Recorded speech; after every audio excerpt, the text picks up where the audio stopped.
स्वागत है सुरागला news channel के उत्तराखंड बुलेटिन में। मैं हूं अनुश्री भारद्वाज और नजर डालते हैं आज की दिन भर की फटाफट खबरों पर। पुलिस मुख्यालय पहुंचे मुख्यमंत्री पुष्कर सिंह धामी, नए कानून को लेकर कही ये बात। ट्रांजिट कैंप क्षेत्र में मेडिकल स्वामी के घर पर चोरों ने की चोरी। सड़क बनाने की मांग को लेकर रुद्रपुर में धरना प्रदर्शन। मानकों को ताक पर रखकर लोक निर्माण विभाग का टीम द्वारा कराया गया सड़क निर्माण कार्य, ग्रामीणों ने लगाया आरोप। चारों धाम में गौर तोड़ दर्शन करने पहुंच रहे श्रद्धालु। देश में प्रारंभ होने वाले नए कानून को लेकर पुलिस ने चलाया जन जागरूकता अभियान। 3 जुलाई तक ग्रोथ सेंटर खाली करने के बीडीओ के फरमान से भड़के लॉ शिल्पियों ने उपजिलाधिकारी कार्यालय में की नारेबाजी। नए आपराधिक कानून के बारे में रामनगर में आयोजित हुई बैठक। अब खबरें विस्तार से। 1 जुलाई 2024 से लागू होने वाले 3 नए आपराधिक कानून भारतीय न्याय संहिता, भारतीय नागरिक सुरक्षा संहिता, भारतीय साक्ष्य अधिनियम के संबंध में पुलिस महानिदेशक अभिनव कुमार द्वारा सूबे के मुख्यमंत्री पुष्कर सिंह धामी के समक्ष प्रस्तुतिकरण किया गया। आपको बता दें, प्रस्तुतिकरण में विस्तार पूर्वक नए कानून की आवश्यकता, इन्हें बनाने हेतु किए गए प्रयासों और उनकी विशेषताओं के बारे में जानकारी दी गई। वहीं उत्तराखंड के मुख्यमंत्री पुष्कर सिंह धामी ने प्रधानमंत्री नरेंद्र मोदी और गृह मंत्री अमित शाह का आभार जताते हुए कहा कि आज रात 12 बजे से देश के साथ साथ प्रदेश में भी 3 नए आपराधिक कानून को लागू कर दिया गया है। वहीं इस कानून को लागू करने से पहले राज्य में पूरे तरीके से व्यवस्था को बना लिया गया था और ये कहीं ना कहीं ऐतिहासिक फैसला भी साबित होगा। संवाददाता सुनील राज की रिपोर्ट। आज 3 नए आपराधिक जो कानून हैं वो लागू हो गए हैं रात के 12 बजे से, और विधिवत रूप से आज यहाँ भी प्रदेश के अंदर संपूर्ण व्यवस्था पहले से कर ली गई थी। और आज का दिन बहुत ऐतिहासिक दिन है। जो अंग्रेज़ों के ज़माने से पुराने कानून जो जटिल थे और न्याय मिलने में जिनसे देरी होती थी, उन सबको सरलीकरण किया गया है। और बहुत सारे ऐसे कानून जो अपराधियों को बचाते थे, पुलिस को ज़्यादा भागदौड़ करवाते थे, मेहनत करवाते थे, लेकिन उसके बाद भी पुलिस को वो सफलता प्राप्त नहीं हो पाती थी। निश्चित रूप से अब वो सबका सरलीकरण होगा, समाधान होगा, और जो अपराधी हैं वो किसी भी स्तर पर नहीं बच पाएंगे, और जो आम आदमी, सामान्य आदमी है, उसको तेज़ी से न्याय मिलेगा। राज्य सरकार की तरफ से भी सारी व्यवस्थाएं यहाँ पर कर दी गई है। 20 करोड़ रुपए का बजट भी इसके लिए जारी कर दिया गया है, पहले से स्वीकृत कर दिया है। मैं आज इन नए कानूनों को लाने के लिए माननीय आदरणीय प्रधानमंत्री नरेंद्र मोदी जी का, हमारे गृह मंत्री आदरणीय अमित शाह जी का मैं उनका धन्यवाद करता हूँ, उनका अभिनंदन करता हूँ। सभी प्रदेशवासियों को, पुलिस विभाग को, आम जनता को, सबको बधाई देता हूँ, शुभकामनाएं देता हूँ। ये क्रिमिनल जस्टिस सिस्टम के लिहाज से आज का दिन आज़ादी का दिन है। जो अंग्रेज़ों के समय के जो 3 क्रिमिनल लॉज थे, CRPC में यद्यपि 73 में परिवर्तन हुआ था, लेकिन आज पहली बार सारे कानूनों में इतना बड़ा क्रांतिकारी परिवर्तन हुआ है। और मैं कहूँगा कि अब फाइनली एक तरह से स्वदेशी क्रिमिनल जस्टिस सिस्टम हमारे कंट्री में लागू होगा। ये कानून संसद ने दिसंबर 2023 में पारित किए थे और जनवरी में निर्णय हुआ था कि 1 जुलाई 2024 से ये पूरे देश भर में लागू होंगे। तो जब ये निर्णय भारत सरकार का हमारे पास आया था, उसके बाद से ही शासन में भी गृह विभाग ने और हम लोगों ने यहाँ पुलिस मुख्यालय में इसकी उच्च स्तरीय समिति बनाई थी जो अलग अलग पहलुओं पे काम कर रही थी। पुलिस विभाग में खास तौर से हम लोगों ने इसमें ट्रेनिंग का जो एस्पेक्ट था, जो उपकरण चाहिए थे, जो हमारी प्रक्रियाओं में, जो हमारे रूल्स रेगुलेशंस में परिवर्तन होने थे, उन सारी चीज़ों पे हमने अलग अलग समिति बना के काम किया था। और मैं कहना चाहूँगा, बताना चाहूँगा कि मतलब 30 तारीख तक हमने लगभग 24,000 से भी अधिक पुलिसकर्मियों की ऑफलाइन और ऑनलाइन ट्रेनिंग पूरी करवा दी थी। तो इसमें मेन लक्ष्य ट्रेनिंग का था। दूसरा CCTNS है, जिसके माध्यम से हमारी FIR दर्ज होती है, तो उसमें भी परिवर्तन कर दिए गए थे। और कल रात से ही, मतलब 12 बजे के बाद से ही नए कानूनों के हिसाब से भी FIRs का रजिस्ट्रेशन शुरू हो गया है। और अभी तक जो मेरी जानकारी है कि अलग अलग धाराओं में 3 प्रदेश भर में FIR ऑलरेडी दर्ज भी हो चुकी हैं।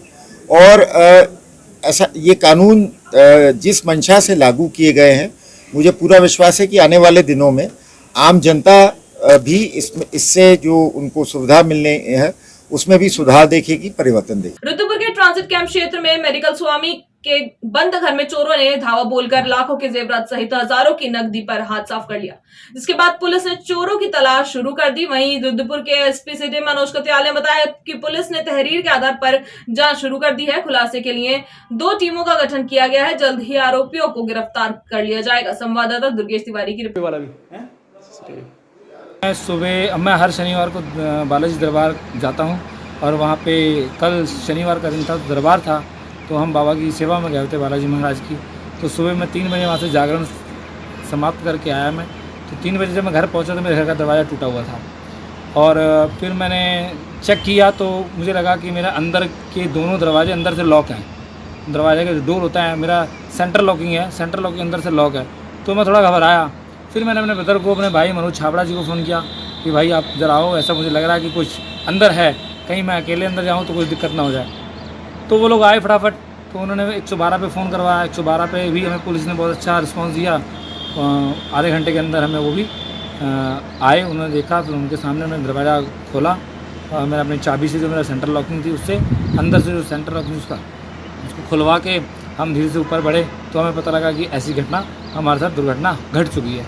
जो ये 3:30 बजे के आसपास की घटना है, उससे पहले वो काम करके जा चुके थे। एक चोरी की घटना प्रकाश में आई है ट्रांजिट कैंप क्षेत्र में, तो इसमें हमें तहरीर प्राप्त हुई है। इसमें हम लोग अभियोग पंजीकृत करके अग्रिम कार्रवाई कर रहे हैं। इन्वेस्टिगेशन हम लोगों ने स्टार्ट कर दी है। इसमें हमने इसके गठन के लिए 2 टीमों का हमने गठन किया है अनावरण के लिए, और इसमें सर्वेलेंस की सहायता से और सीसीटीवी फुटेज की सहायता से हमारा प्रयास रहेगा कि जल्द से जल्द हम माल मुलजिम की बरामदगी सुनिश्चित करें।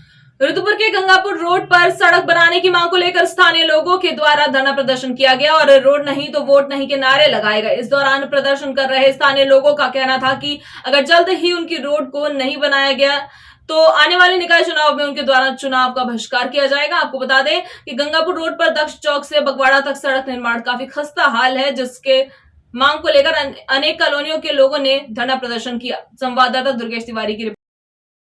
जी, जब तक ये रोड नहीं बनेगी, जब तक हमें कोई निश्चय इसका आश्वासन नहीं मिलेगा, तब तक ये प्रदर्शन चलता रहेगा हर रविवार को। और ये प्रदर्शन कोई राजनीतिक नहीं है। ये सभी लोग इसमें नौकरी पैसा अपने अपने कार्यों में, कोई किसी कंपनी में है, कोई किसी कंपनी में है, कोई गवर्नमेंट जॉब करता है, सभी से जुड़े हुए हैं। इसमें कोई राजनीतिक नेता नहीं है।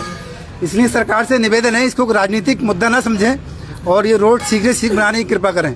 अभी करीब 4-5 महीने पहले मैं इस रोड से गुजर रहा था अपनी बाइक से, और जैसे ही गड्ढे से निकला, एक सामने गाड़ी आ गई। उसको रोकने के चक्कर में मेरी बाइक गिरी। मेरी मिसिस को चोट लगी है, कम से कम 60-70 हज़ार रुपये लगा चुका हूँ।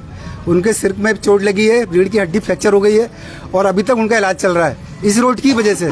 तो हम चाहते हैं कि चलो जो नुकसान हुआ है वो तो हुआ है, लेकिन कम से कम इस रोड को अब तो बना दें। इससे दिन आए दिन कोई ना कोई घटनाएं हो रही हैं। हर रोज कोई ना कोई घटनाएं होती है इसके ऊपर, और सरकार फिर भी नहीं सुन रही है। सीमांत क्षेत्र खटीमा के मझोला ग्राम पंचायत दा ढाकी ग्राम सभा में संबंधित अधिकारियों और ठेकेदार सड़क निर्माण कार्य में अनियमितता का आरोप ग्रामीण ने लगाया है, जिससे ग्रामीणों में बहुत आक्रोश है। दरअसल सीमांत क्षेत्र खटीमा के ग्राम पंचायत मझोला के दा ढाकी गांव के गिल फार्म से राय सिख बस्ती की ओर लगभग 4-5 किलोमीटर की दूरी के सड़क का डामरीकरण का निर्माण कार्य मुख्यमंत्री पुष्कर सिंह धामी के द्वारा अपने विधायक काल के दौरान 31 मार्च 2020 में शिलान्यास किया गया था, जिसका लगभग 6 महीने पूर्व लोक निर्माण विभाग खटीमा द्वारा सड़क निर्माण कार्य कराया गया था। अब वे सड़क बदहाल हो गई है और सड़कों पर बड़े बड़े गड्ढे पड़ गए हैं। वहीं ग्रामीणों का इस सड़क से चलना दुश्वार हो गया है। वहीं ग्रामीणों ने आरोप लगाया कि इसमें घटिया किस्म का रेता इस्तेमाल कर और मानकों को पूरा ताक पर रखकर सड़क निर्माण कराया गया है, जिससे सड़क 6 माह में ही उखड़ने लगी है और सड़कों पर बड़े बड़े गड्ढे हो गए हैं। वहीं उनका कहना है कि मुख्यमंत्री पुष्कर सिंह धामी के विकास कार्यों का संबंधित अधिकारी ठेकेदार जानबूझकर पलीता लगा रहे हैं, जिससे मुख्यमंत्री पुष्कर सिंह धामी की छवि खराब हो रही है। वहीं ग्रामीण का कहना है कि इस सड़क निर्माण कार्य मानकों के अनुसार होना चाहिए, जिससे इसके आसपास निवास करने वाले ग्रामीण आसानी से जा सके। और यह मामला खटीमा ब्लॉक सभागार में हुई पंचायत बैठक में उठा था, जिसे मझोला ग्राम सभा के ग्राम प्रधान महेंद्र पटेल ने संबंधित सड़क में अनियमितता का मामला संबंधित अधिकारियों के सामने उठाया। इस पर सुशील मोहन जोवाल जिला विकास अधिकारी डीडीए उधम सिंह नगर ने संबंधित अधिकारी से बात कर मामले पर संज्ञान लेने की बात कही। वहीं लोक निर्माण विभाग के अधिशासी अभियंता एमसी पलडिया का कहना है कि सड़क का मानकों को ध्यान में रखकर निर्माण कार्य कराया गया है, लेकिन बरसात के कारण सड़क टूट रही है। इसका निरीक्षण कराया जाएगा। अब देखने वाली बात यह होगी कि इस सड़क का निर्माण कार्य पुनः मानकों को ध्यान पर रखकर किया जाएगा या अधिकारियों द्वारा लीपा पोती कर ठंडे बस्ते में डाल दिया जाएगा। संवाददाता ईश्वर सिंह की रिपोर्ट। मैंने अभी इसको सुना था, तो पीडब्ल्यूडी से इसमें बात की जाएगी, उनसे पूछा जाएगा और इसकी जांच के लिए मैं रिकमेंडेशन करूँगा। ये सारी चीज़ें जांच में निकल करके आ जाएंगी, तो जैसे भी स्थिति बनेगी उस हिसाब से कार्रवाई करने के लिए उच्चाधिकारी के माध्यम से निर्देशित कर दिया जाएगा। देखिए भाई साहब, जो भी है ये मामला जो है आप लोगों के संज्ञान में है। पहले शायद नहीं था, लेकिन अब आप सबके संज्ञान में आ चुका है। ये जो रोड है ये 2020 में 31 मार्च को जो है इसका उद्घाटन हुआ था। और 2020 में जब माननीय मुख्यमंत्री जी सीएम नहीं थे, तो जब वे विधायक थे तो उनने अपने जो है प्रयासों से इस रोड को जो है लाए थे और इस रोड को बेहतर बनाने के लिए उनने 31 मार्च 2020 को इसका उद्घाटन किया था। इस उद्घाटन में हम भी शामिल थे, वहाँ गए थे, उद्घाटन किया था इस रोड का। सबने मिलकर बड़ी खुशी से जो है उत्साह था लोगों के बीच में कि हमारे यहाँ का जो है गिल फार्म से लेके और रायसिक बस्ती की ओर जो रोड है 4 से 5 किलोमीटर का, ये जो है डामर रोड हो जाएगा, अच्छा रोड बन जाएगा, आने जाने की अच्छी बेहतर व्यवस्था हो जाएगी। तो देखिए खुशी तो थी लोगों के मन में कि वही बेहतर रोड बन रहा है और खुद विधायक जी इस रोड को जो है बनवा रहे हैं। अब इस रोड पास तो हो गया, रोड बनना शुरू भी हो गया, लेकिन इसमें कहीं ना कहीं अधिकारियों की, पीडब्ल्यूडी विभाग की इसमें बड़ी लापरवाही रही है। इस रोड को बनाने में घटिया सामग्री का इस्तेमाल किया गया है। नदी का कच्चा रेता उठा के इस रोड में डाला गया है। इस रोड के क्या मानक हैं कोई नहीं बताया गया आज तक। और एक ही मैं समझता हूँ कि एक सीजन भी पार नहीं किया है, 6 महीने भी पार नहीं हुए हैं और ये रोड पूरी तरीके से ध्वस्त हो गया, खत्म हो गया। चाहे तो एक साथ होनी चाहिए, सब लोग एक साथ बैठना ही नहीं चाहते। पापा, try this. लो, सब लपक लिए।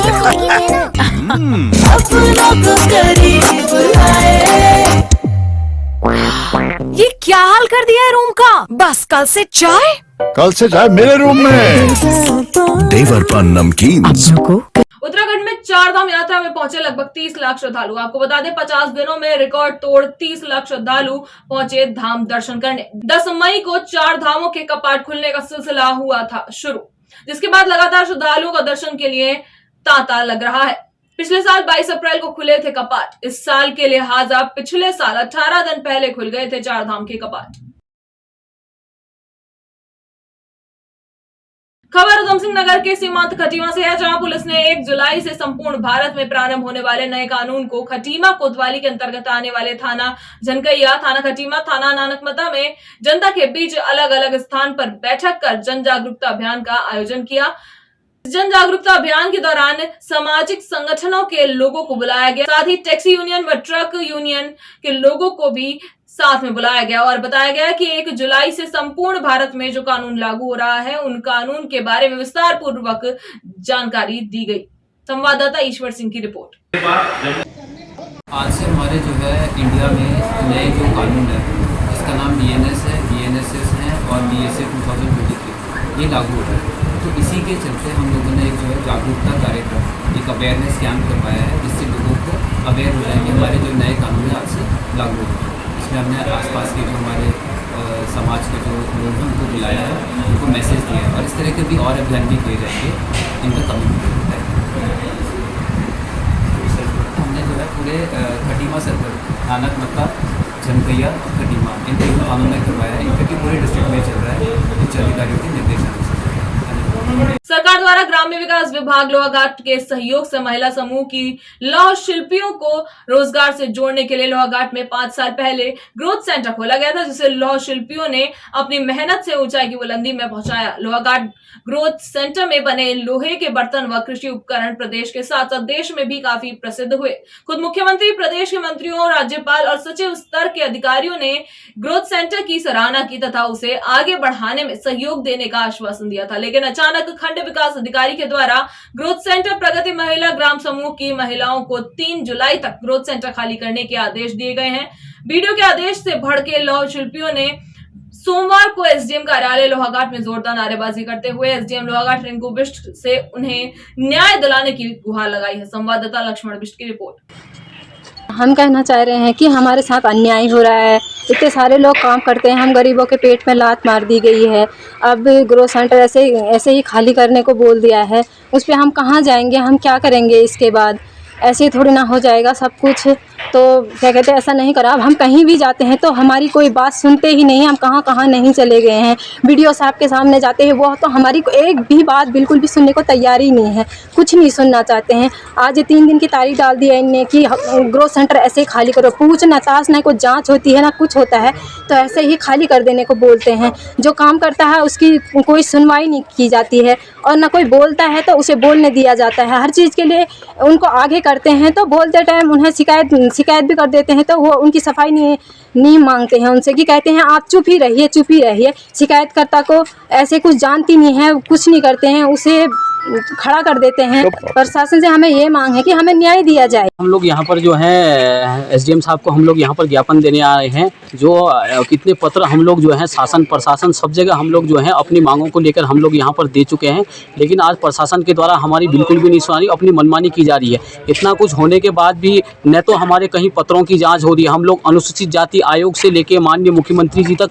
हम लोग देहरादून तक पहुँच गए, लेकिन फिर भी हमारी मांगों की सुनवाई नहीं हो रही। और बीडीओ साहब पत्र में पत्र जारी किए जा रहे हैं। बीडीओ साहब कह रहे हैं कि 3 दिन के अंदर आप ग्रोथ सेंटर खाली करो। 5 साल तक हमने इस ग्रोथ सेंटर को चला के इतने आगे पहुंचाया है एक समूह ने, और उस समूह की ये लोग शिकायतकर्ता बना रहे हैं, जिसका लौह शिल्प के साथ कोई संबंध नहीं है। न तो उसका भौतिक सत्यापन हो रहा है जिसको ये लोग शिकायतकर्ता बना रहे हैं, न हमारे गाँव में आके ये लोग जाँच कर रहे हैं। कितना अंधा प्रशासन है जो बिना एक आँख बंद करके जो है सिर्फ बिना किसी जाँच के एक तरफा फैसला कर रहा है, और हम लोग ऐसा अन्याय कर रहा है। एक व्यक्ति के लिए जो है आज इतने घरों में जो है ये लोग चूल्हा बुझाने का काम कर रहे हैं प्रशासन कि इतने लोगों, जहाँ पर मैं आवाज़ उठा रही हूँ ये लोग डरा धमका के मेरे को जो है आवाज़ बंद करने की कोशिश की जा रही है कि आपको बोलने दिया। जब प्रशासन ग्रोथ सेंटर को दिखाना होता है, जिले की वाहवाही करानी होती है, तो मुझे आगे करता है, लेकिन आज मैं आगे हो रहा हूँ तो ये लोग मुझे पीछे करने का कोशिश कर रहे हैं। कहीं भी जो है हमारी चीज़ों को जो है हमारे लिए सब प्रशासन हमारे पत्रों की भी ना संज्ञान ले रहा है, न हमें किसी का कहीं से कोई जवाब आ रहा है कि आपके पत्र में जो है ये सूचना है करके, कोई नहीं। और इससे 40 से परिवार हैं जो हमारे अभी जुड़े हुए हैं। बाकी ग्राम संगठन से हमारे 3 समूह हैं जो जुड़े हैं, बाकी वैसे परिवार हमारे जो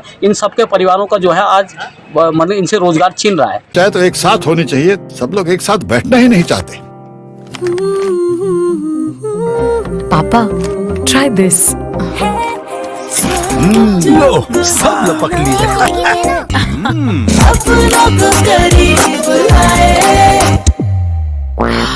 ये क्या हाल कर दिया है रूम का? बस कल से चाय मेरे रूम में। देवर पान नमकीन। आज 1 जुलाई 2024 से नए आपराधिक कानून के लागू होने के परिप्रेक्ष्य में क्षेत्र अधिकारी रामनगर एवं प्रभारी निरीक्षक कोतवाली रामनगर द्वारा कोतवाली परिसर में स्थानीय नागरिकों, महिला कर्मियों, बैंक कर्मी, स्वास्थ्य कर्मी, युवा छात्र, वरिष्ठ नागरिक, सेवानिवृत्त पुलिस अधिकारी, आंगनबाड़ी केंद्र सहायता एनजीओ के सदस्य, जनप्रतिनिधि, मीडिया कर्मियों एवं स्कूली बच्चों के साथ एक जागरूकता कार्यक्रम का आयोजन किया गया, जिसमें नए भारतीय कानून के बारे में जानकारी दी गई। संवाददाता राजीव अग्रवाल की रिपोर्ट। देखिए, आज से पूरे देश में 3 नए कानून लागू हो गए हैं। भारतीय नागरिक सुरक्षा, भारतीय नागरिक संहिता और भारतीय साक्ष्य अधिनियम। तीनों को आज हमारे द्वारा थाने में पूरी तैयारी से आज लागू किया जाएगा, और जो भी इसमें प्रावधान है उन्हीं के तहत हमारे द्वारा अभियोग को पंजीकृत कर विवेचना की जाएगी और केसों का अनावरण किया जाएगा। वह प्रिवेंशन भी इसी के तहत किया जाएगा। आज के लिए बस इतना ही। उत्तराखंड से जुड़ी सभी खबरों को जानने के लिए जुड़े रहें सुरागी लाइव न्यूज चैनल से। धन्यवाद।